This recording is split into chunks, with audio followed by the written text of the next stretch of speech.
कुठलाही भेदभाव करणार नाही, मी कुठलंही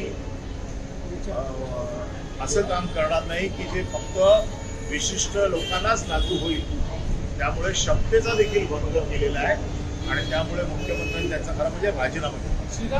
महाराष्ट्राच्या मुख्यमंत्र्यांनी महाराष्ट्राच्या जनतेला सांगितलेलं आहे की कुठल्याही प्रकारे गॅसची कमतरता नाही आहे, डिझेल पेट्रोलची कमतरता नाही आहे, कोणी रांगा लावू नका, आपल्याकडे सगळं मुबलक प्रमाणात आहे. पण ह्या सरकारचेच मंत्री मंगलप्रभात देवराजी यांनी पत्र दिलंय की जैन देरासरला गॅस सिलेंडर आपण ताबडतोबीने द्यावे.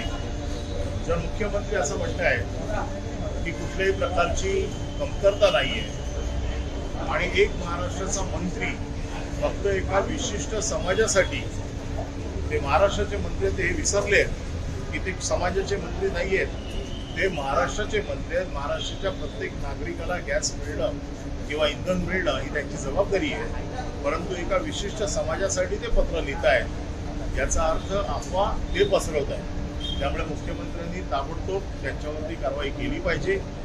आणि दुसरं एका समाजाचं प्रतिनिधित्व मंत्री करत असतील तर जी शपथ मंत्र्यांनी घेतलेली आहे की मी कुठलाही भेदभाव करणार नाही, मी कुठलंही असं काम करणार नाही की जे फक्त विशिष्ट लोकांनाच लागू होईल. त्यामुळे क्षमतेचा देखील भंग केलेला आहे आणि त्यामुळे मुख्यमंत्र्यांनी त्याचा खरं म्हणजे राजीनामा दिला.